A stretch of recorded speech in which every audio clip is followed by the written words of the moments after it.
The laws are really hard to enforce, and then retaliation is really effective against people. Like something like 80% of whistleblowers experience retaliation at work. So you might be that 1 in 5 who doesn't go down for this, but the number of stories you hear about the number of organizations that go after people for blowing the whistle in ways like this, it's viewed as a threat. You're not going to get a fair hearing. Hello and welcome to Here in LA, North University Park Edition.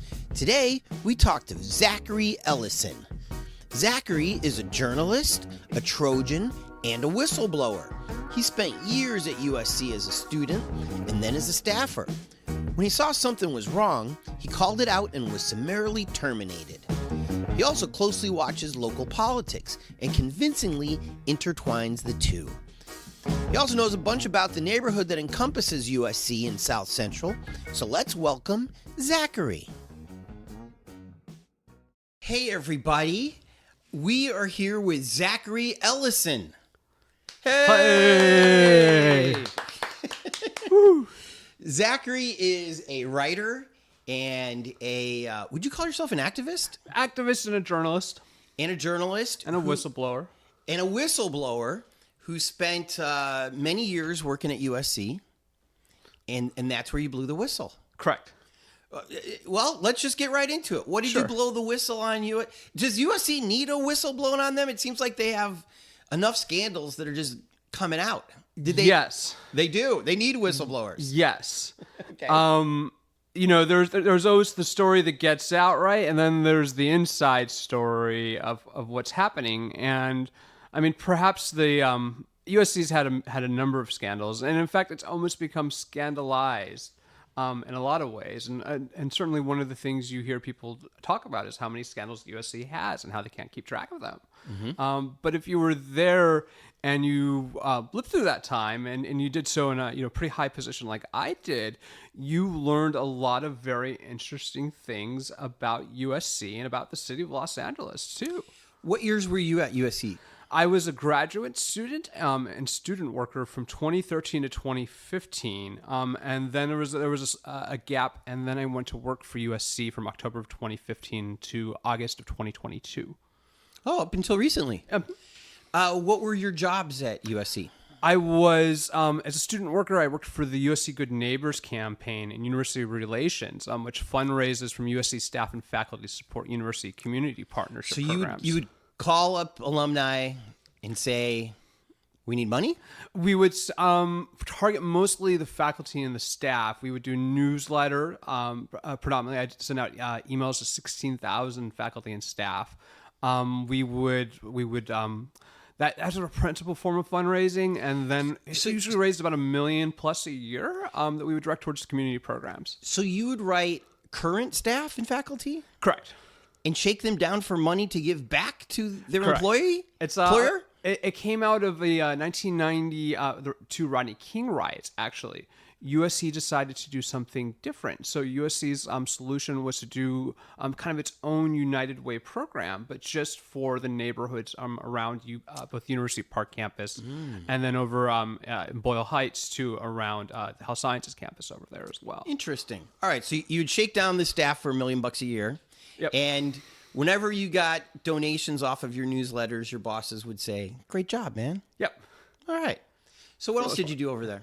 I went to work for the Office of the Provost in 2015. I went to UC Santa Barbara. Yep. I don't know what a provost is. A provost is the second highest ranking officer of the university. He is the senior vice president for academic affairs. He's essentially the chief academic officer, and his job is to oversee the operation of the university and campus life too as well. And so what typical duties did you have supporting him? I was assigned to support the vice provost for academic operations. So my job was very focused on nuts and bolts, hiring deans, reviewing them, bringing unique programs to USC, supporting partnership programs, veterans programs. We did a great program with the Hispanic Scholarship Fund. I helped build a biomedical sciences building. I coordinated literally all of the construction meetings. And then, of course, USC has made various reform efforts over the years to try to address its scandals. So I was smack dab in the middle of a lot of that. The provost had to help smooth that out? Correct. Okay. It really goes back to 2016 was kind of really when it started going sideways with Carmen Puyo-Fido, the former dean of the School of Keck Medicine, who infamously got caught using drugs and had a mistress and unfortunately an infant who died. Not only did he do drugs, but according to Paul Pringle's book Bad City, he provided her Correct. with a bunch of drugs. Even after she overdosed in Pasadena, he would bring drugs to her at rehab. And he was able to get into LA County Jail to go visit people like this, too. It's certainly something that's never been fully investigated, how he was able to access a facility like that. It's crazy. Like crazy. and so big hot water for USC. And so I volunteered to help support the president of the Academic Senate and the president of the USC Staff Assembly in leading the Reform Task Force, which was called the Task Force on Workplace Standards and Employee Wellness. Nothing opaque there. But it was a group of faculty and staff who began looking at ways that we could better monitor doctors, ensure better communications, ensure people had better reporting options to go to. And then, of course, George Tyndall happened. The infamous gynecologist at the USC Student Health Center, who has allegedly abused thousands of women. And Well, is it still alleged? I mean, didn't USC have to pay out like a billion bucks? USC paid out over $1.1 billion in legal settlements over the course of two settlements. But to date, not a single person has gone to jail. George Tyndall is not on trial even. I didn't know that. Correct. He is still in preliminary hearings. He's a free man. He is still a free man. He has been out on bail on bond since, I believe, 2020. He was arrested in June of 2019 by the LAPD. Originally, I believe it was 23 felony charges relating to sexual abuse, and then they added 12 more for a total of 35 felonies. Okay, so SC paid off all these victim women, these alleged, I guess we have to say, these alleged victims. They didn't admit any fault. Has SC said anything nasty about him? Rick Caruso has been very critical of George Tyndall.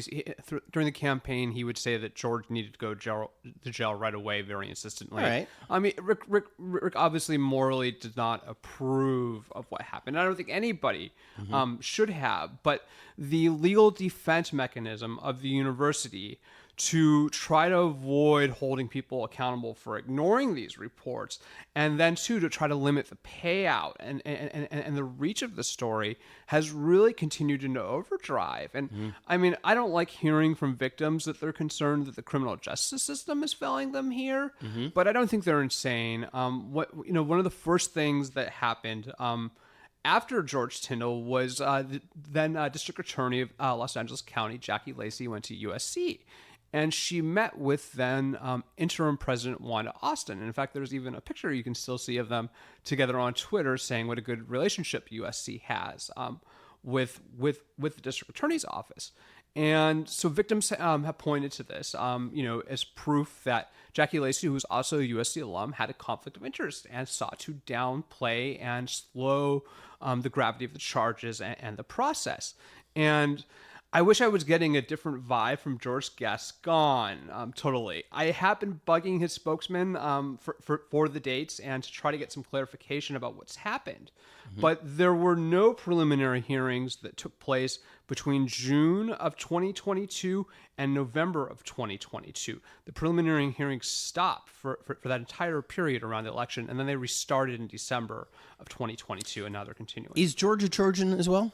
George was not a Trojan, if I recall. Should we believe that Trojan alum will be loyal to their college? I mean, I love UCSB, but if somebody did something terrible, It's been very do my job. painful for the USC community to endure this. I, for one, know people who've been personally victimized by him, who I worked with as a student, and I've gone to parties and I encounter people who are victims there too. And to the extent that I accepted that there was some responsibility, at least for the university, to make the changes that it agreed to with the government. Laser focused on that resolution agreement with the U.S. Department of Education Office for Civil Rights after it was concluded in February of 2020, which was right before the pandemic hit. I'm impressed how well you are with these dates. Yes. Listeners, he's got no notes in front of him. He's just speaking from the heart. Yeah. Okay. So do you believe that Lacey was being loyal to USC by not prosecuting this dude? I do. I think that they have tried to slow the process down. Because in your theory, because she doesn't want USC to seem tarnished? Isn't SC already been tarnished for years and years and years? They have gotten some of it is fun, the legal interest of the university. The idea that if they were to admit fault, to hold people accountable, that there might be somebody other than George Tyndall who would need to be held to account, I think scares them. But isn't paying out $1 billion admitting fault to the average dude? And in news terms, it is. But in legal terms, as far as issuing, they have issued President Folt, bless her heart, has issued very opaque apologies. But at the same time, I think that a lot of the victims feel that until George Tyndall is actually convicted of a crime and is put into jail, that justice has not been served, and money alone is not enough for that. It's hard to describe the harm that a sexual abuse scandal like that happened, but I've seen, a professor have to force himself to go back to serving on a faculty committee after he learned that his daughter was victimized to participate in that process. And when you watch somebody have to pull themselves together like that, it remains with you. I saw the nurse who was the whistleblower who did blow the whistle on George Tyndall, Cindy Gilbert, come down and meet with then Provost Michael Quick and try to desperately explain not only had she tried to repeatedly report George, but they had investigated him twice officially in 2013 and then again in 2016 through the university's Office of Equity and Diversity, which is its Title IX office. USC then commissioned an outside medical review in 2016 that concluded that much of what George Tyndall was doing was out of practice. Let's rewind just a little bit. And some of these allegations are he took inappropriate photos of women's genitalia. He refused to allow nurses to be behind the curtain with him as he did stuff to these. This is correct. And he seemed to have targeted women who were let's say, not necessarily familiar with how American medical stuff is. So a lot of times they were, I don't want to call them foreigners. What would you call them? I would say that George Tyndall targeted vulnerable women, particularly non-white women, and then also women from the LGBTQ community. And one thing that we learned after George Tyndall that was a little disturbing was that there was actually a second doctor at the USC Student Health Center, Dr. Dennis Kelly, who was abusing his male patients, and that too was settled. I believe there was 80 plus patients on that who received monetary claims. Wow. So at the USC Student Health Center, there were actually 2 doctors engaged in misconduct during this period. And then unfortunately, the medical director, who was the closest supervising doctor at the time, passed away from cancer soon after. His name was Lawrence Neinstein. Okay, so you didn't need to blow the whistle on any of these people. Who did you blow the whistle on? I blew the whistle on the university's senior vice president for human resources and vice president for equal opportunity in Title IX, who are the 2 officials who were tasked with making the changes as required by the U.S. Department of Education after the agreement was concluded in February 2020. So I had a master's in public administration, and almost then about 5+ years in the provost office, and we'd gone through this. And so I decided that somebody at least needed to monitor the things the university had agreed to change actually changed. And so much of what I saw was inaction.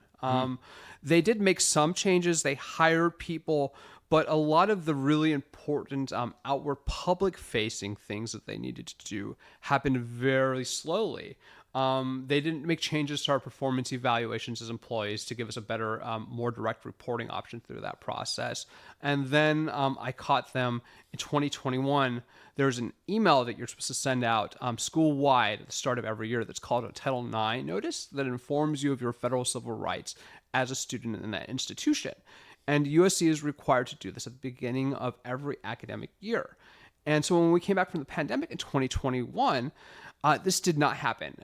And I had been a student at USC too, and USC was actually on its second resolution agreement. And this was one of the things they repeatedly failed at.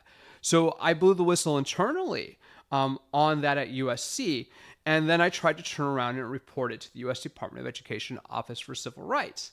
And they actually blew me off. The attorney they had assigned to monitor USC didn't want this to come out. The USC had failed to meet a basic requirement of this agreement that's specifically spelled out. And so that precipitated me filing a complaint with the department to try to force them to take action. And I actually even went to the Department of Education Office of Inspector General in October of 2021 to try to report that USC was not doing everything that it needed to do under the agreement. And then the most unimaginable thing happened. People might have forgotten by now, but in 2021, USC had a major scandal over drug-facilitated sexual assaults at fraternity houses. And so this resulted in a lot of pressure on USC and the Department of Education. And it also, there was a piece in the LA Times by one of our faculty members, Ariel Gross, that criticized USC for having a toxic environment. So the combination of, I think, the whistleblower, the student protest, and then faculty resistance led the Department of Education to hold USC to account in January of 2022 for not doing everything it said it was going to do under the agreement. They didn't apologize directly. They don't do that. They sent out an email to the entire university community noting that certain components to review, particularly files, for university employees to ensure that there was no other abuse taking place, had not happened on a timely basis after the agreement. And so at that point, I actually I said to the Department of Education, Office for Civil Rights, come on, really? Like, was I really wrong there? And that led to me having a more of a friendly relationship with them. So when you blew the whistle, you wrote a letter to the Department of Education?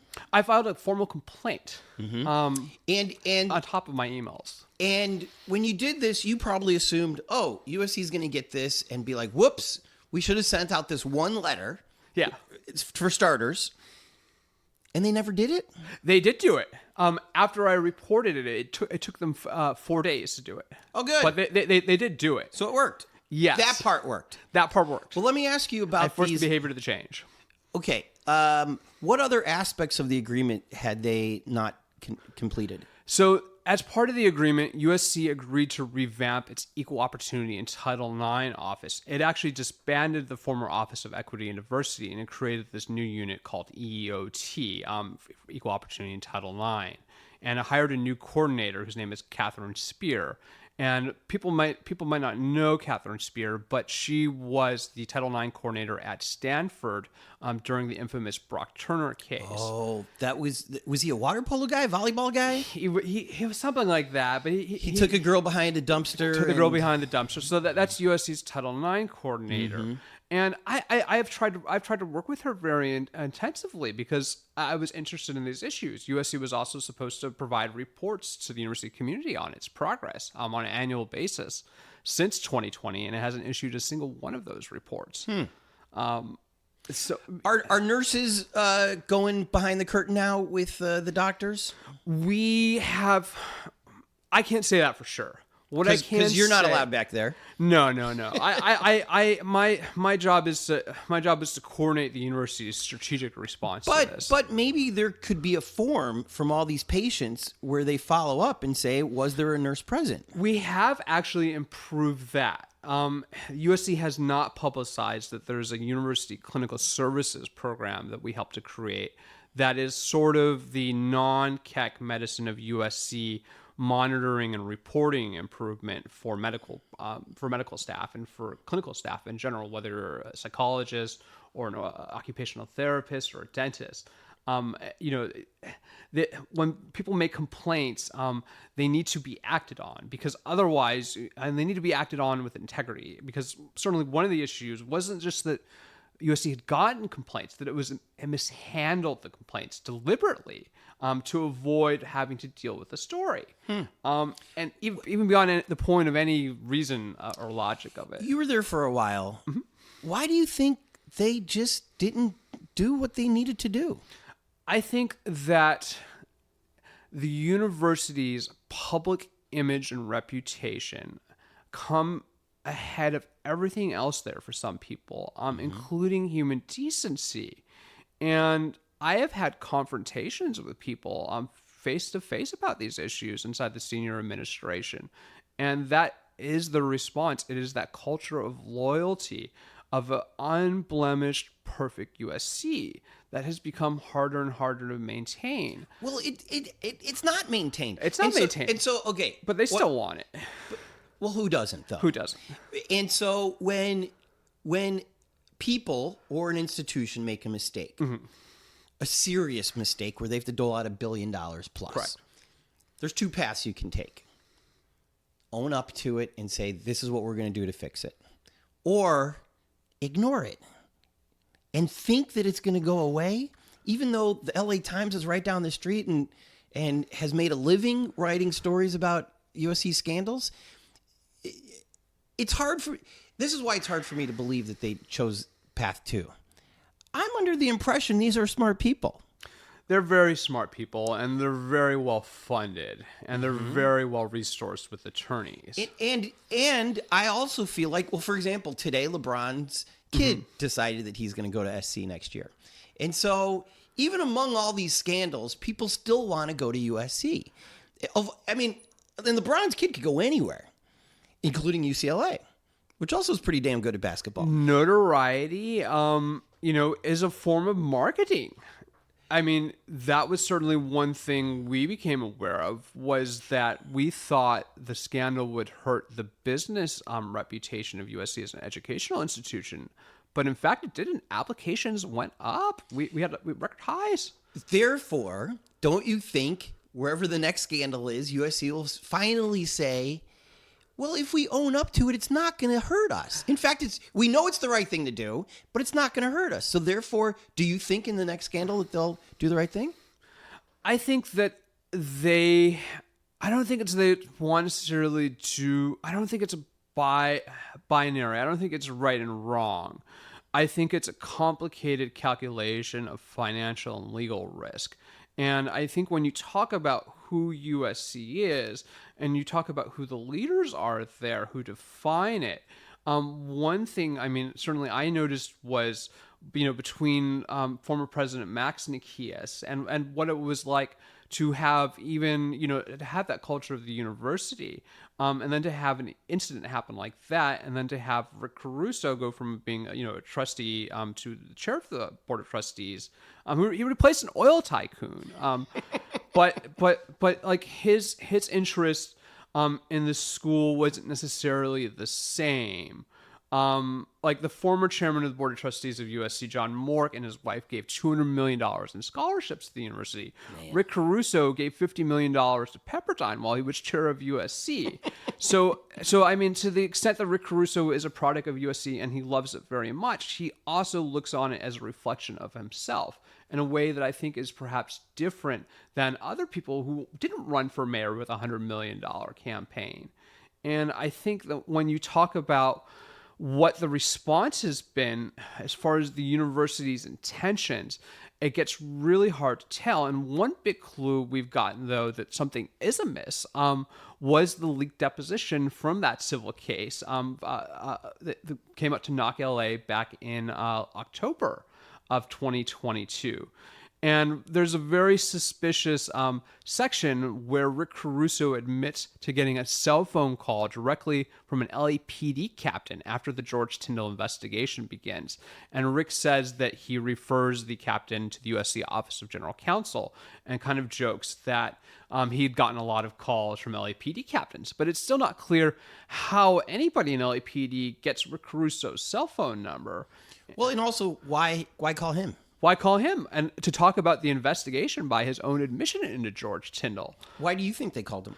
I think that is a sign of misconduct from LAPD, because that to me is an inappropriate contact. You don't call if you're an LAPD captain who's in charge of the investigation, you don't call the chair of the institution on the side to have a chat about it. When you're talking about victims who you're supposed to be representing, because it seems like you're trying to tip off the university on what they're doing, therefore they can build an easier defense. Correct. Or you're trying to cooperate with them. And what was really disturbing about last October was that we learned soon after that there was in fact an LAPD captain who has helped facilitate the cover-up of sexual assault. Corey Polka, who is currently under internal affairs investigation by LAPD, and the LA Times has reported that the U.S. Attorney's Office Criminal Division Chief Mac Jenkins has joined the probe into Corey Polka. So I have been trying to get LAPD to go on a record about what's going on with this LAPD captain. That Rick Caruso admits under deposition calls his cell phone about the George Tyndall investigation. Because I think people would like to know if somebody in LAPD had tried to slow the investigation in some way to help USC's PR image.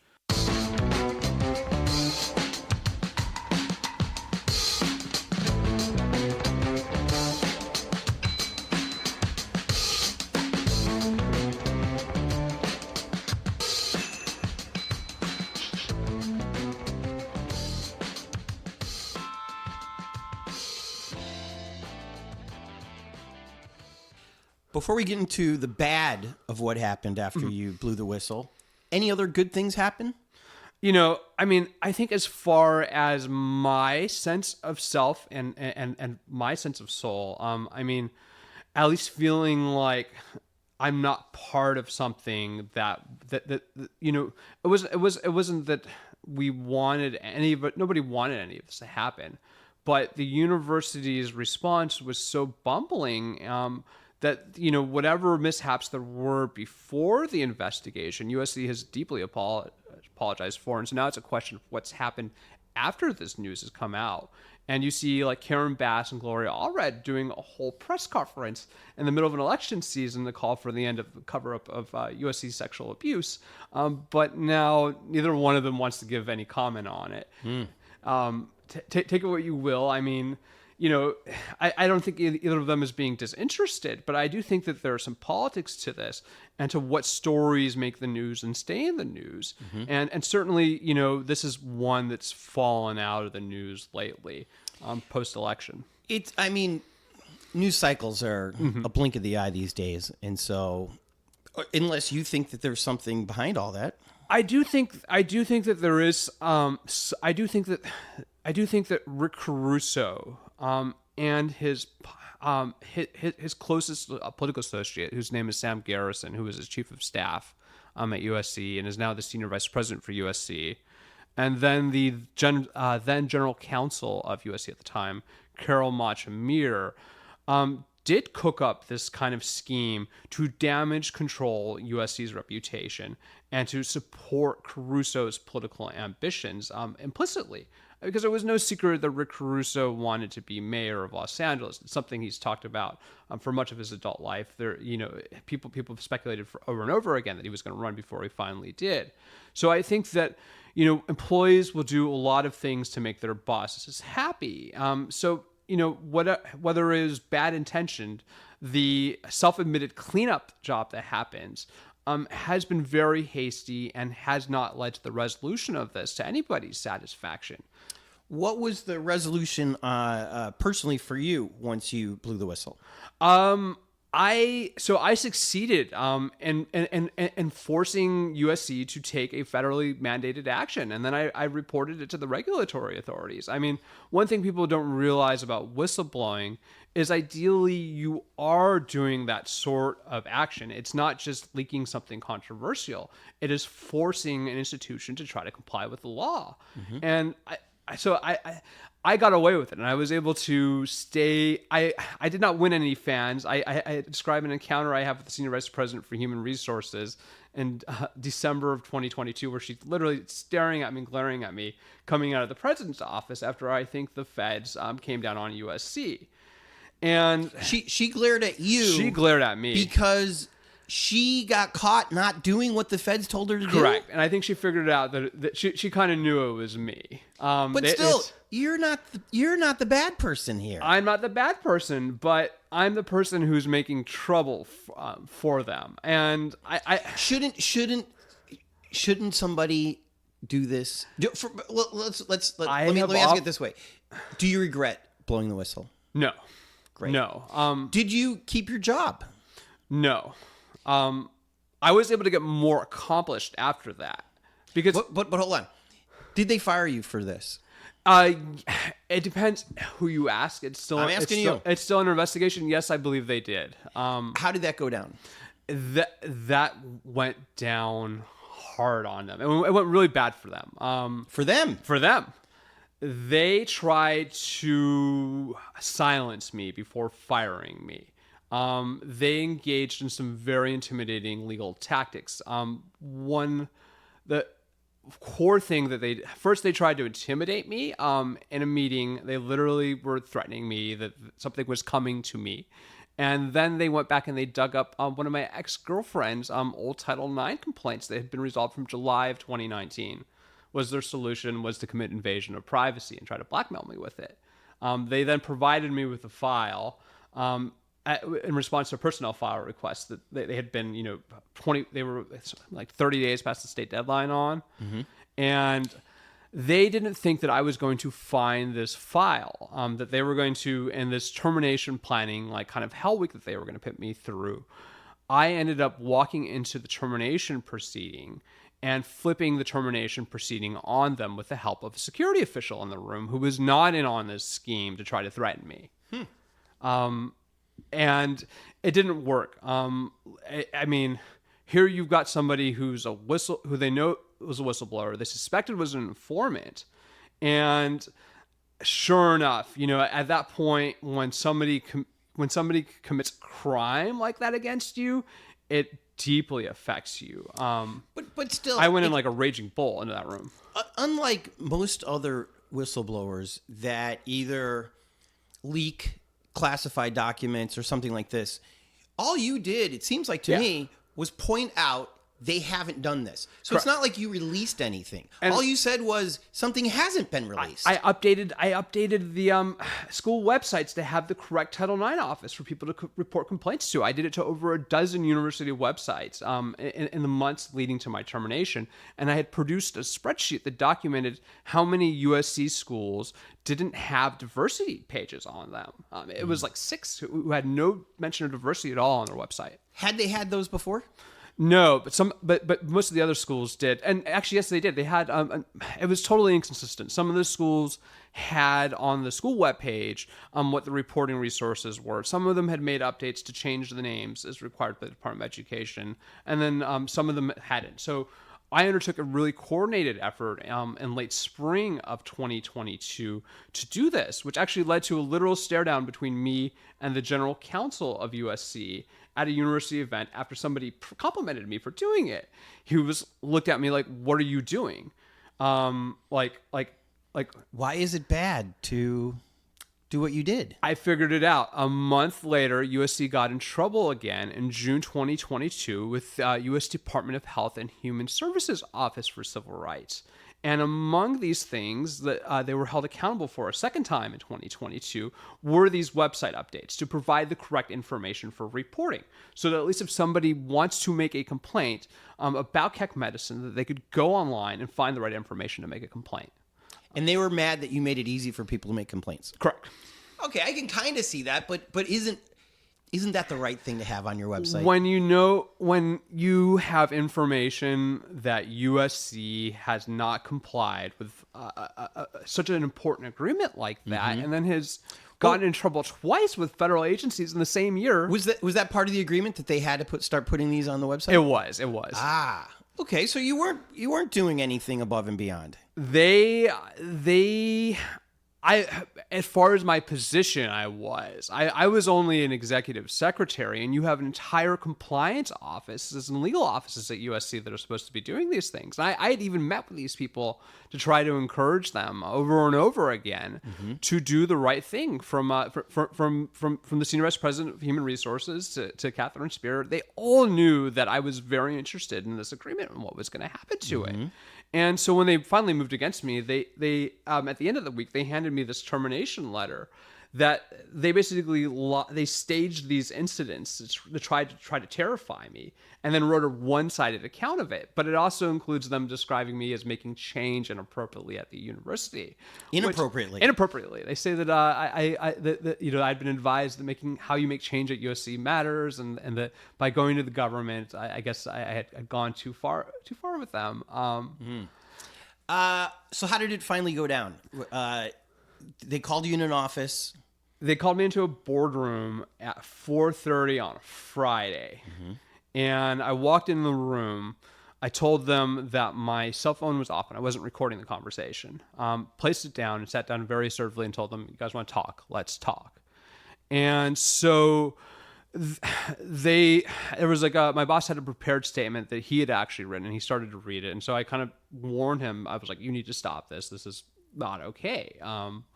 And so sure enough, they got to fire me after I got shut down. So I kind of played along with it. And then when they handed me the letter, it was so laughably written that I just kind of burst out laughing at them. It literally has a self-incriminating statement that includes my response to being threatened, but not the threat that was made to me.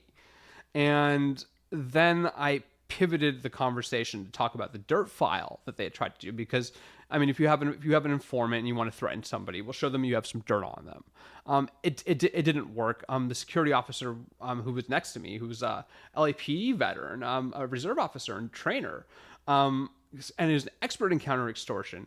As he's watching me question them about this, his face is becoming redder and redder and redder at them, because he didn't want anything to do with this type of threat against somebody like me, who was somebody he knew, and who is questioning people who are who are trying to do basically whistleblower retaliation against me. And so it fell apart on them. They didn't expect me to find that file. They gasped. Gasp. And so while you're being fired, you say, "I know about this file." Correct. They freak out, but they go through with the termination. Yeah, they got to go through with the termination. Did they give you a severance? No severance. 2 weeks pay? They gave me 2 weeks pay.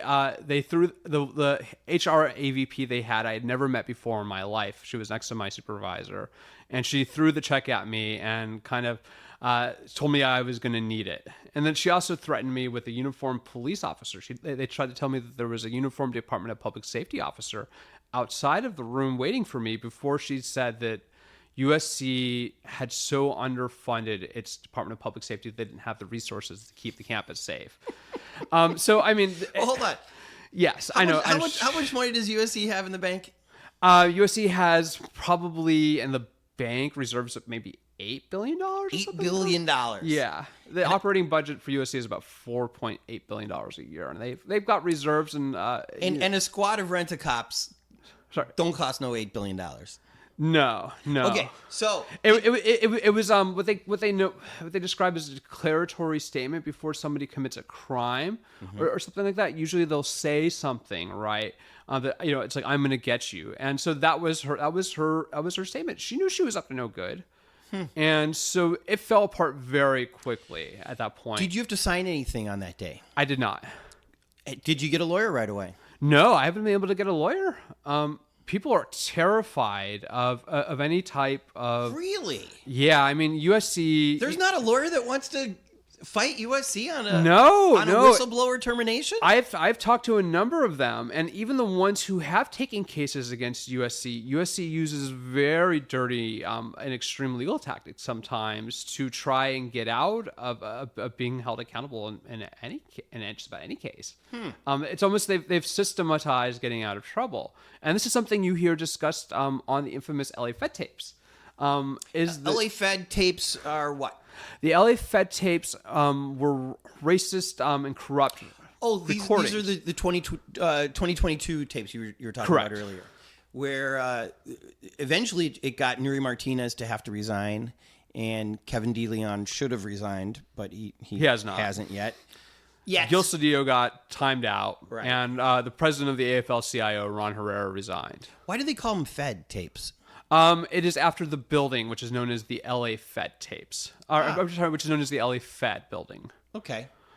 And so they do talk about this, that USC is kind of like an oil company that's committed, all these crimes, and Gil Cedillo says they have 1,000 lawyers. This is what Kevin called USC, yes. An oil company. Yes, and he basically they kind of view USC as this entity that is kind of beyond the reach of anybody, and to some extent, I don't know about that one, but what I do know is that I had observed. I had befriended Rick Caruso's best friend at USC is Sam Garrison, the senior vice president of University Relations. And so I had seen Sam a week prior speaking at the remodeling of the USC Community House. And I knew him. I'd known him since 2018. And he had the strangest look on him. It was like he was on the way to like a murder or something, the way he came down the stairs. And he kind of shot me a look that I'll never forget. And then he gave this, it was a celebratory event. You had members of the community there. And he's standing in front of us and he's speaking. And he's almost like miming that he's like repeating a conversation that he's heard elsewhere. And it was kind of the most condescending possible, briefest way to give a speech like that on the occasion. And so I thought it was suspicious. And given the circumstances of everything that had been happening at USC over the course of that year, and two people I've known who work for him, and my interactions with him, I became concerned that there was something that was going to happen to the election. And so when I flipped the termination proceeding, after we went through the dirt file scheme, I turned the topic to the election, and I actually interrogated Mark Todd, the vice provost for academic operations at USC, on August 26th about if there was going to be some sort of wiretapping or listening device attack happen, and that I would know the source after having observed Sam Garrison that day. And this whole conversation occurs in front of a senior campus safety official at USC, who is himself an expert in counter-extortion. His name is Patrick Prince. And so we were aware that something was coming. We didn't know what it was, but we thought that there was something that he had that he was going to use to fuck with the election. Part of my language. That's exactly what, how did that benefit Caruso? So it tried to benefit Caruso by boosting this narrative that LA City Hall and LA Labor was corrupt, right? And that Latinos are just trying to get power for themselves at the expense of other minority groups. And then Caruso, of course, was really trying to appeal to Latinos. He famously declared that he was Latin. At the first debate right after the tapes, and then his wait, what was his reasoning behind that? He was asked, I believe, about his outreach to Latinos in Los Angeles, and so his response was to note that he's Italian, Latin, that's Latin, and he's denied responsibility for this. Maybe not everybody who I think is smart is actually smart. He blames it on Karen Bass, and he said that most of the people in the meeting had endorsed Karen Bass, but it's not even true. Gil Cedillo endorsed Rick Caruso. There's a video of it. Kevin DeLeon never endorsed anybody. Right. And in fact, he's got old beef with Karen Bass going back to his assembly days when Kevin got caught shadow voting, casting a vote inconsistent with what another member wanted as a proxy in relation to a development project. And so Kevin looks like the weak link in this. And it's in. And by that, do you mean recording. that Kevin probably was behind the leak? I think that Kevin disclosed the meeting was going to happen to Sam Garrison. And this is one great thing about tapes is this is actually in the tape. I have the transcript in front of me. It's he's got a yellow Post-it. Very few of my guests come prepared. Yeah. I literally take my hat off to you. It's, I've heard Megan Kuneff, the famous legal affairs reporter, talk about federal prosecutions and how if prosecutors have one thing that they love, it's recordings. Because you can extract a significant amount of information from recordings about what led up to the meeting. So the same person that I thought was going to attack the election, and I reported on August 22 during this whistleblower retaliation termination, and I had only made the observation of him the week before, and it just kind of came out of me. Like when you see something like that, and you've been in this high stakes, high pressure situation, you store things away in your mind. But we thought he was going to pop up on the recording and in the note that Sam Garrison, who's a former VP at Caruso affiliated, who is Rick Caruso's chief of staff, who is known to be extremely close to Rick Caruso. You can see there's a really elite fancy club in downtown LA called the California Club. And they held an event there 4 months before the election where Sam Garrison and Rick Caruso get up and they laud Mike Bone, the athletic director, over the hiring of Lincoln Riley. So you can start to get an idea of how close Garrison is to Caruso. And so on the recording at 13:44, Garrison appears. They're talking about USC scandals. And the conversation is between Nuri Martinez, the former city council president, and Kevin De Leon. Kevin De Leon he switches the subjects very rapidly. He goes, I didn't realize until after I was with Gene Block from UCLA yesterday, and we were at this event for the Chinese massacre for UCLA. When the LA Times gets a bug up their ass, they just so I talked to Sam Garrison the other day, who is the GR. He reports directly to Carol Folt, who's the president of USC. Kevin says, he was telling me, and Nuri Martinez interrupts him, and she goes, the son of Jim Garrison? And Nuri Martinez knows that Sam Garrison is the youngest son of Jim Garrison from JFK conspiracy theory fame, who, if you ever saw the movie JFK by Oliver Stone, is the attorney who was leading these supposed investigations into if the mafia and the CIA had killed JFK and if it was some type of conspiracy. So Sam is his youngest son, and Nuri knows this. And so Kevin De Leon confirms, the son of Jim Garrison. He told me a couple of reporters got Pulitzer Prizes, and this confuses Nuri Martinez. She asks him again, from the investigation? And Kevin goes, from the investigation. So what they're doing has legs. Just keep it going. Just keep it going. And this must really freak Nuri Martinez out because she seems worried that Rick Caruso is going to get her or something. And so Nuri Martinez flips out on David Zonizer of the LA Times. And she goes, David Z told me last week, I didn't want to talk to him. I was like, I don't want to get cornered in this shit. But what do you want? He's like, and the feds are leaking shit to David so that he can write it up. That little fucking piece of shit. And he's like, I just wanted you to know, did you know that there's more incriminating evidence against Mark? I said, no. How would I know? As a matter of fact, I don't want to know. So I'll talk to you later. She laughs, cackling. And she goes, I felt uncomfortable with this conversation. So I don't know why you're telling me this shit. I'm like, and she then gets interrupted and they change the subject. And so this is kind of the end cap of the first 15 minutes of the meeting, which is about the Mark Ridley Thomas federal bribery investigation. And then the next day, after this meeting occurred on October 18 of 2021, they would vote to remove Mark Ridley Thomas from city council. So it seems that Sam Garrison might have had some idea from this conversation that this meeting might have been happening because he talks to Kevin De Leon. And then Kevin De Leon misrepresents kind of what the purpose of the conversation is. Because when he says, the son of Jim Garrison, he told me a couple of reporters got Pulitzer Prizes. It doesn't make any sense. He's not talking about the LA Times investigation there. I think he's talking about endorsements, and I think that's what he talked about with Sam Garrison, was the mayoral campaign in October of 2021.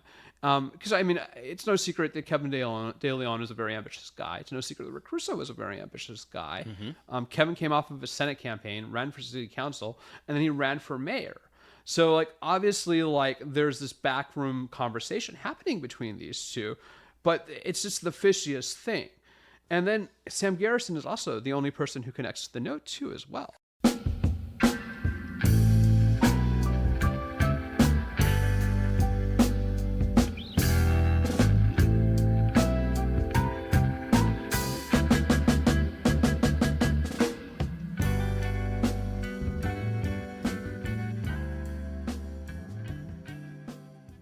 Here's what I want to know. Yeah. Are you still trying to find a lawyer to help you recoup from being fired for blowing the whistle on USC? Yes. Because maybe we can help. I mean, maybe we can. I mean, if I'm let's pretend. See, I don't believe this. And again, I'm naive, but I don't believe that just because you're from a college that you defend the college in your adulthood, even when you know that they're doing stupid things. But let's pretend you are for a second. There's not a UCLA lawyer or a Bruin who has a degree from that law school, Lawyers. LMU or Notre Dame, like a rival of USC who wouldn't love to give USC a hard time. And probably because it seems to me that USC does make settlements. Yes, they do. And so the lawyer doesn't have to go to trial for this. They're probably not going to go to trial. Who would go to trial over this? They're going to look terrible. They're going to end up giving you $8 billion. So it's still hard for me to believe that there's not a lawyer out there who looks at this as an ambulance and would love to chase it. I think, well, it goes into recoverability. So USC is not happy with me. They're not happy with the whistleblowing I did before I got fired, and they're not happy with me finding things like this in a transcript like that. Too bad. And so it overwhelms. What I found is that the attorneys get overwhelmed. Well, let me ask you this. They get worried about their money. Did USC ever say that you were wrong? That the information that you provided was incorrect? No. Then pay up, bros. You You fired a whistleblower. That's against the law, right? This has stopped being about money, and it started being about the law, unfortunately. I'll actually be meeting with over phone with two agents from the U.S. Department of Education Office for Civil Rights this Wednesday to talk about USC's investigation into all of this, which is has been ongoing. They, of course, are trying to get out of it, and especially once they realize that I didn't show up with a lawyer, they've kind of realized that they can get out of this. That you didn't show up to your termination meeting. I didn't show up to the investigation meetings with a lawyer. Were you supposed to? You can get an attorney as an advisor, and really it's kind of a show of force, because otherwise there's nothing to stop them from pushing you around as a private citizen. I mean, to the extent that legal representation is about money, lawyers certainly like it when a client has a retainer, especially when it's a complex case like this. It's going to take a lot of time up front. I see. That seems to be the stumbling block there. So that's part of the reason why I've come more forward with the story is because I've tried to get USC to investigate this misconduct, and I'm not satisfied with what I'm seeing as far as their interest in at least pitting an end to the kind of dirt filing practice that's going on there. And I'm not the only person to have reported this. In October 2020, in July of 2020, one of their own attorneys from their Office of Professionalism and Ethics bolted, and she accused them of engaging in exactly these types of manipulative legal tactics to intimidate people, and she sued them in federal court. She got forced out of court and is now into arbitration. But what I was certainly looking into on the down low while I was still inside USC is this true? Does USC really blackmail its employees to quiet them? Because the report was that there was like a university hit team and the academic senate, the faculty group, had demanded an investigation, but nothing came up during the pandemic. So I was looking into these rumors, and sure enough, man, they are true. Do do not mess around with USC is my warning to people. They will really go after you very aggressively. And I'd heard it too from another employee too, that they had essentially used pressure tactics on her prior to terminating her. USC doesn't do severance actually by policy. But one thing they're really interested in not seeing happen after George Tyndall is anybody coming forward to speak out. To the best of my knowledge, other than the initial whistleblower, I am the only other employee to ever go to any type of media to try to tell any of the story. Everybody else has been quiet, and certainly the environment and the feelings of fear there. That if you were to speak out about, whether it's what happened at the Student Health Center or if it's the legal cover-up, that you will be retaliated against exactly as I've experienced. Have you reached out to the LA Times? I have. No, you weren't interested in the story? We've been trying to get USC to investigate this, and of course it doesn't seem to be happening, unfortunately. Even with this, getting people who are, at least you would hope, are the adults in the room there to go forward with it. So we're kind of at a precipice with that. Either I'm going to tell the truth to the feds on Wednesday. Great. Either something's going to happen here. It's going to start becoming more public. We're almost at the end of our hour. Oh, perfect. How smooth are you? Yeah. That was amazing. Hey, okay. I'm the only person in LA who can connect the same person to both the note and the recordings. And who's that person? Sam Garrison, Rick Caruso's former chief of staff and the SVP of University Relations at USC.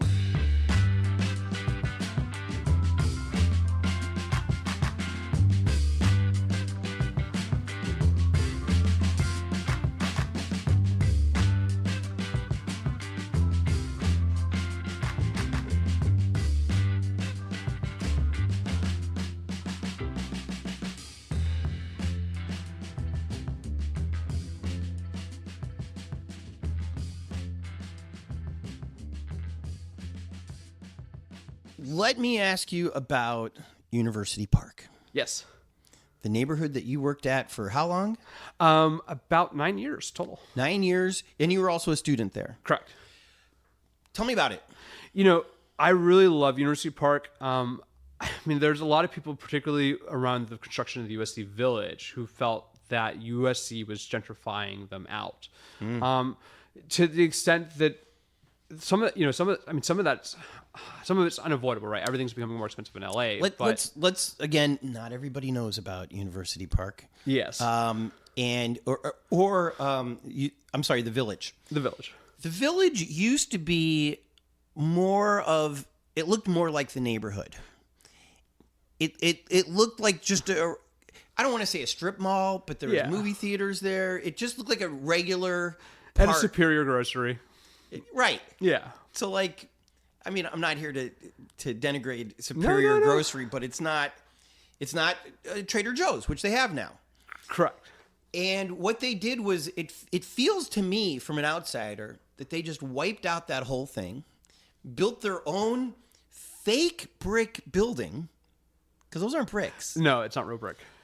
And is it gentrifying? They put a Target there. They put a whole Trader Joe's. It's the only Trader Joe's in South Los Angeles. You can look at the map of Trader Joe's. There's not a single other one in South LA. Which is bad on Trader Joe's. But it makes sense there. These are young people who obviously love Trader Joe's, and as they should. So anyhow, when you look at it today, it fits. It totally fits into the aesthetic of SE. But when you knew what it was before, I think those critics are correct, don't you? I think that the old Village was not didn't have viable long-term business vibe. Like people didn't shop there. I think the Superior Grocery was successful, but the only other business there that's been able to hang on is the Cobbler, who's excellent and actually does like theater clothes for USC. Well, this is great. A critic of USC is complimenting what they did with the village. I think that, when you're talking about a 30 or 40-year-old shopping center, that everything had a lifespan. Now, I'm not happy with the village as far as it doesn't have anywhere for public events to occur. Like, they don't so much of, they don't do any farmers markets there. There's no public stage. I mean, is it good that USC built more housing for students? Yeah, of course it is, because that means fewer students competing in the neighborhood for rent. And then too, less of the private developers, because there's a lot of private development companies who literally co-opt USC's colors to try to really rack up student housing. And so, I mean, I think the university did what it had to do with that. Right. And I guess it shows that I'm actually a complex person, right? Or you're just an honest person. Yeah, I'm an honest person. If it's raining, you say it's raining. If it's not, you say it's not. I would like to see USC do more with the village. There's a community room there that's totally underutilized. They were going to build even more student housing on top of the remaining green space there. And unfortunately, that plan came to a halt. And then too, if you really want to talk development too in University Park, what's been on the LA City Council's agenda this year is the Bethune Library site on Vermont and 36.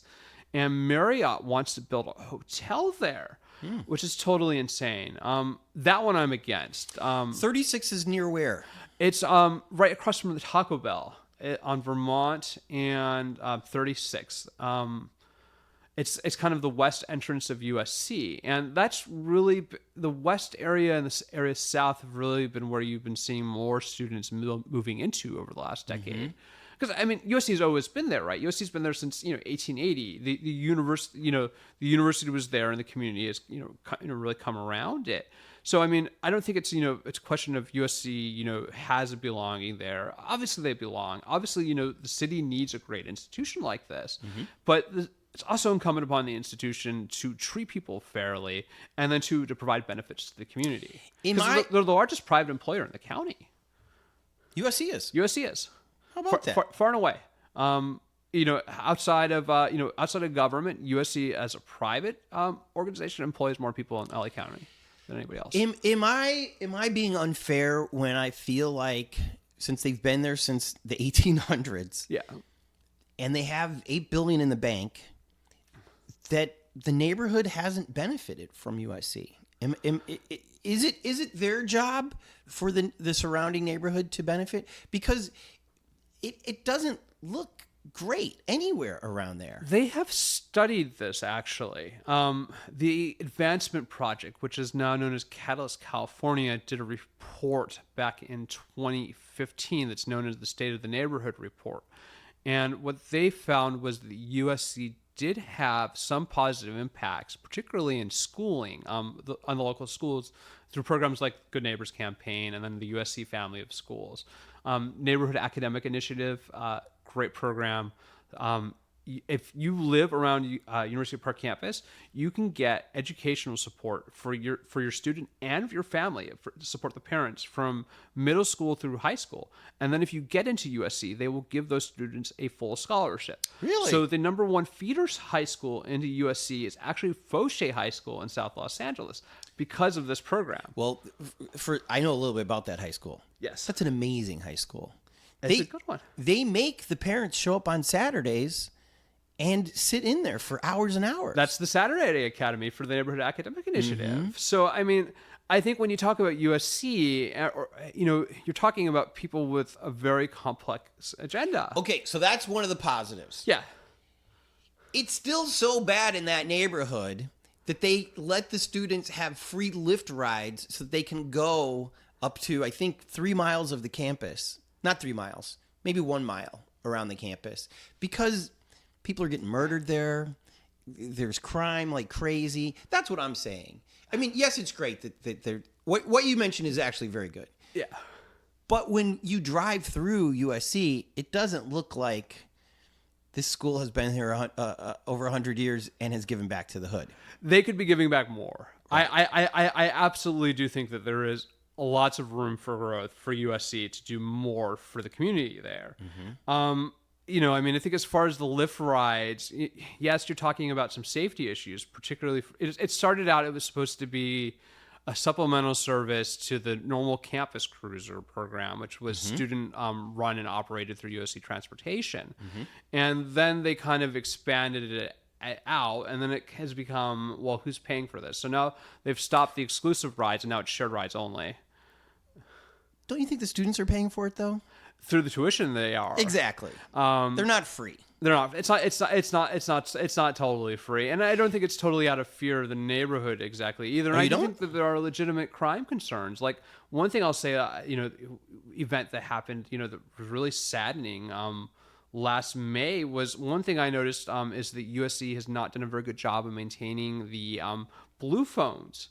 Those safety crisis phones that they have, that are supposed to be there to help you. And so I had noticed, particularly, there was one behind the Galen Center right there next to the train tracks, and the security lights were out on the outside of the building too. And sure enough, man, I tried reporting that in. I reported it in facilities. I even went to transportation. I had transportation call DPS to say, hey, there's a blue light, there's a blue light phone out, and the security lights are out in the back of the Galen Center. And a student was attacked, and she was sexually assaulted and raped behind that building. So, I mean, that's a terrible feeling when you're the person who's reporting that the safety features that are supposed to be there to keep the premises safe aren't working, and then something happens to to that student, right? And so, I mean, I do think that Los Angeles, particularly about USC, I think the more that people view themselves as hosting the university and as the university being an integral part of it, the better the relationship will be and the more benefits will go both ways. Are we out of time? Yeah, and Jordan's going to be mad at me, but I've got two more questions for you. You mentioned earlier about the fraternities. Correct. Earlier this year, and to me, this encompasses part of this neighborhood. Frat Row. Where's that? 28th Street? 28th Street. These frats were pressured by USC to stop allowing freshmen to rush. Correct. And the frats, for the most part, didn't blink. And they were like, fine, we don't need you then. No, they went on with their business. So some of them have even disaffiliated. Right. After they sued us, and they published full-page ads in the student newspaper declaring that they were suing us. Do you think that USC bungled this? This is why I ask. Yes. 20 years ago, 30 years ago, before the internet, it might have been important to have your flyer rush ZZZ on a campus wall. But now, in the age of social media, you don't need to advertise with the campus. In fact, if I'm an 18-year-old boy, I might like the rebellious nature of the frat because that's kind of what the culture is over there. You join the frat so that you can play Animal House a little bit. And so what better than to have the stodgy private institution say, we don't like you. Good. Isn't that awesome? I think that they really bungled the response to the fraternity house sexual assault scandal that happened in October of 2022. Which they've done. I'm sorry, 2021. The headline of that came out that USC wanted like hall monitors to make sure that nobody was sexually assaulting anybody else in the fraternity house. And I mean, it's sad that we even got to that point. Right. And then part of the reason too, that USC did take action against fraternities was because of deaths due to alcohol poisoning. And there was a visiting student from Berkeley who ended up running onto the 10 freeway.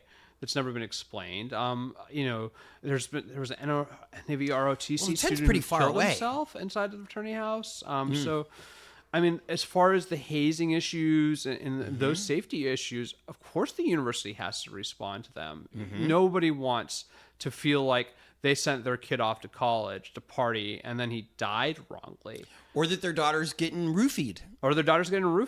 So, I mean, this is something we've dealt with year after year there, was those issues.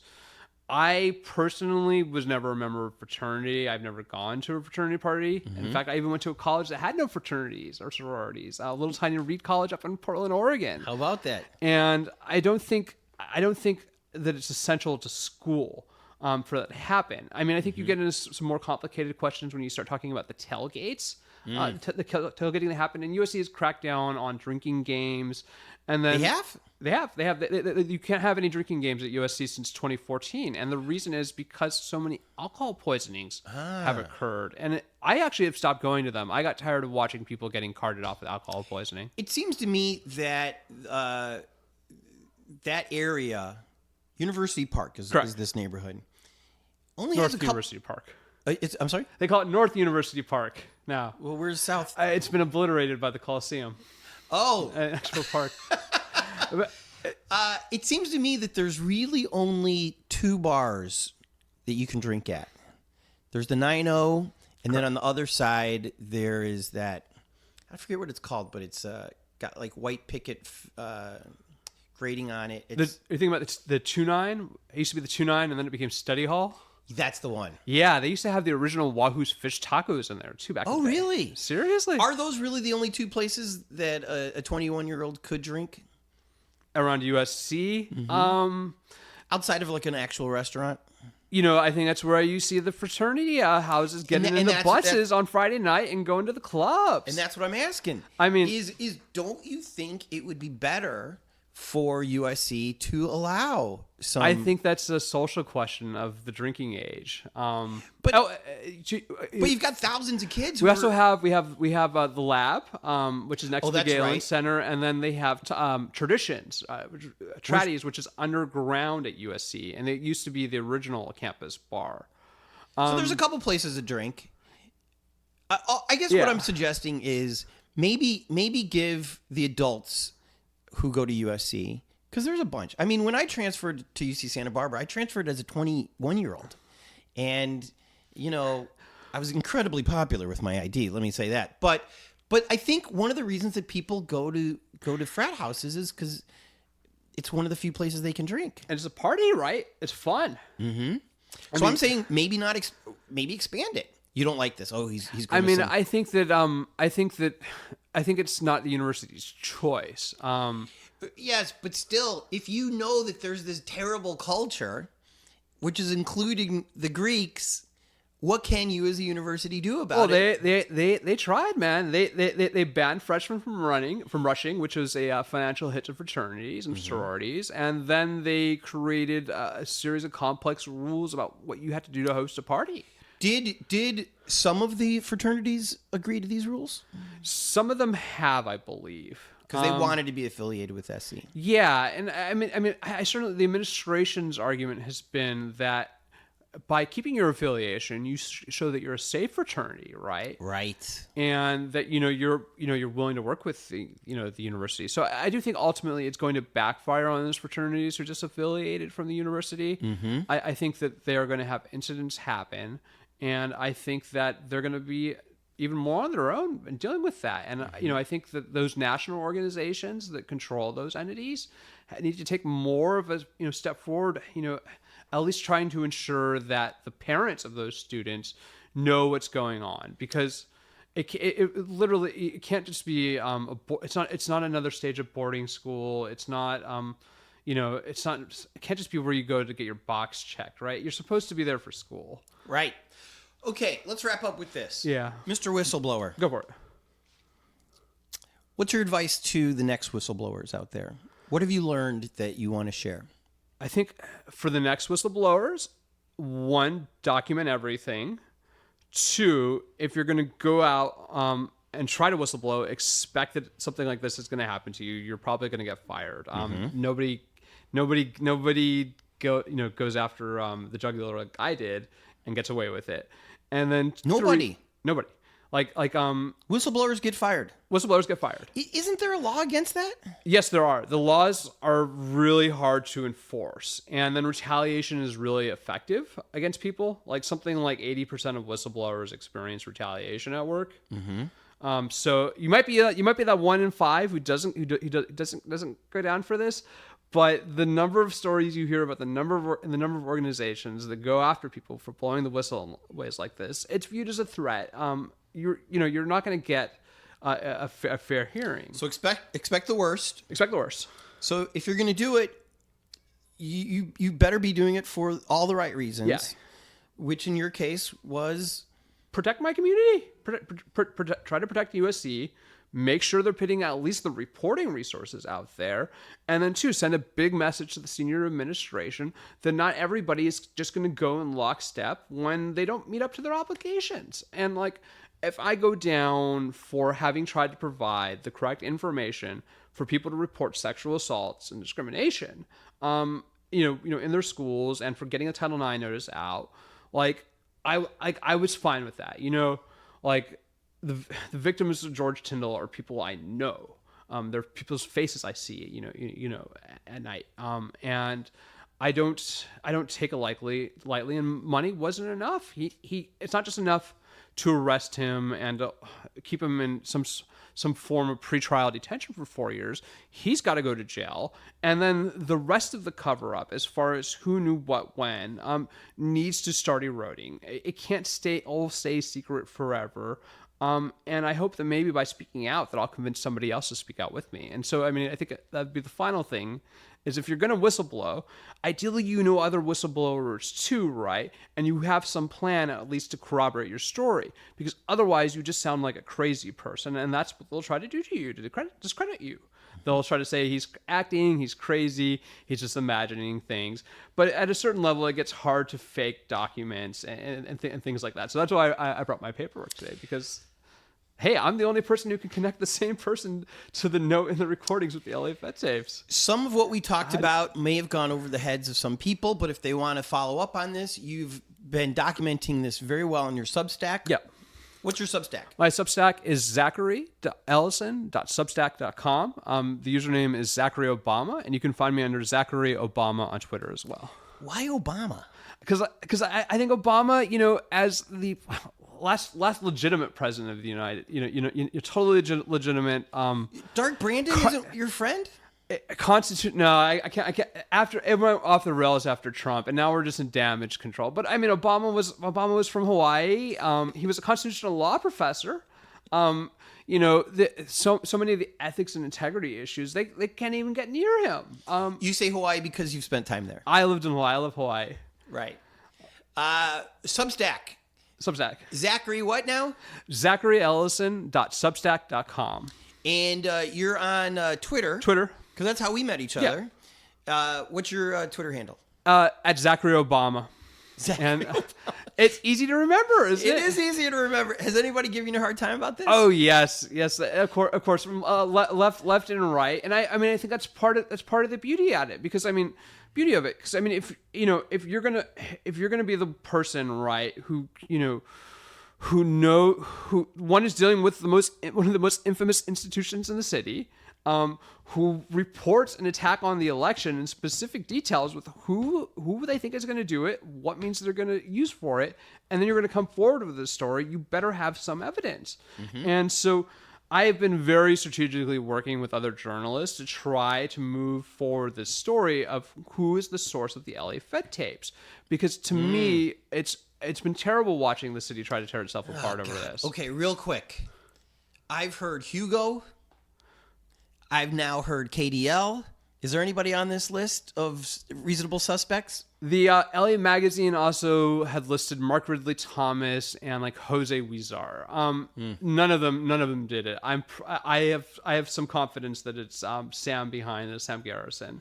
All right. And well, I've got him on the note and on the tape. And this is the beauty of journalism in America, is that when somebody puts out something on the internet, and there's literally nothing else the LAPD has that I don't. They executed search warrants on the accounts. There's no information on the accounts that were used that's going to help them catch this person. You have to look at the evidence itself. And so I have used classic legal investigation techniques here to analyze this. I have a pivotal moment in the recording. I've got my person there, and then I've got the note too as well. And the Sam Garrison connection to the note is really incredible. Well, Zachary, yeah, you have been incredible. Oh, thank you. May I say thanks, Obama? Yes. But more specifically, thanks, Zach. And as our leaker says about his old boss, Martin Ludlow at the LA Fed, who was resigned from the city council in 2006, remember him. That's what he says. It's the sole question in the note is about this guy, Martin Ludlow, who most people don't even remember, but who was at the center of the last LA Fed, LA City Council scandal in 2006. Martin Ludlow was elected in 2003. Sam Garrison becomes its communications director in 2004, 2005, and then Ludlow resigned from city council to become secretary-treasurer of the LA Fed under Miguel Contreras. And then Ludlow gets in trouble for having illegally used campaign workers and used union workers and funds, and he gets convicted in 2006. So to wrap up your theory, Garrison leaked it in order to support his BFF, Caruso. To show that City Hall's a mess, the Latinos don't have a strong leader, the White Knight will be the champion of the Latinos. Therefore, you should hire him as mayor. And well, he did get more votes out of Latinos than KDL did. He did. He got 45%. I mean, KDL tanked. KDL didn't even make 8% of the primary, barely. And then KDL never endorsed the woman you probably voted for almost beat him. I did not vote in the LA election, actually, because I actually live in Lawndale, outside the city of LA. Oh, yeah, and I have no history of political donations or anything like that. Great punk rock band. This is my genuine effort as a informant to a civil rights agency who becomes aware of a felony in progress, who reports it, and I've cooperated with law enforcement too to at least try to get them to do something about this, because there's an LAPD felony investigation into this. There's a state attorney general investigation into the gerrymandering. But for the city of LA to be held in suspense for 6 months like this, and to have, I applaud the protesters who go down there and denounce KDL. But one thing I'll say is it has to be peaceful. Last week, one person was arrested for disruption and for allegedly battering a police officer. It's not smart. It's not smart. Like these tapes came out. They're ugly. What's on here is wrong. Who was arrested? I forget this. It was a protester. I forget his name. Was he affiliated with anybody? I'm not sure. Okay, too early to tell on that one. Zachary, so you got to do the investigation. I appreciate all of your efforts. Thank you for coming here. Yeah. Thank you for just trying to do the right thing. Idealism is not dead. Stay safe, stay peaceful, LA, and let's keep trying to make good things happen. Because if nobody believes in our ability to change this and make it better, why should we have any hope or change? Thank you so much, my man. Thank you. How great was Zachary? You know who has never let us down? Our Patreons. When you stoke us, you're saying, Tony, Jordan, thank you for introducing us to people like Zach. Here's what I'd tip my waiter. So shout out to our Patreons: Nancy Rommelman, Sean Atlow, Matt Mills, Sean Wallace, Greg and Molly, Jamie Taylor, Mark Johnson, Kira Ann, Barney Granke, Ben Welsh, Jen Adams, Trevor Wilson, Bree Wild, Dougie Gyro, Christina Up North, Robin Carey, Adam Shorn, Ben from Down Under, Chris from the ATX, and Gregor. To be a Patreon, just go to patreon.com/hereinla and give till it hurts you. Also, shout out to our Angelinos. To be an Angelino, all you gotta do is PayPal or Venmo, $25 or more, and we will list you on the Here in LA website or the Medium blog forever. Just send your hard-earned cash to busblog@gmail.com. Want to support us, but Christmas is right around the corner. You can still help. Post your favorite episode on your Facebook. Yeah, go crazy and post too. Tweet something nice about this, and anytime you see us tweet, just retweet it. And for good's sake, tell your friends. Tell them how Here in LA is spelled, and that it's on Apple Podcasts and Google and even Spotify. Here in LA is produced by myself, Tony Pierce, and a man who has no comment about KDL, Jordan Katz. Editing, mixing, and supervision by Jordan Katz. Songs by Oregon and Jordan Katz. Special thanks to Cindy for creating the logo, Jen for inspiring this, and the people who do the right thing when the right thing needs to be doed. Thank you, Patriots!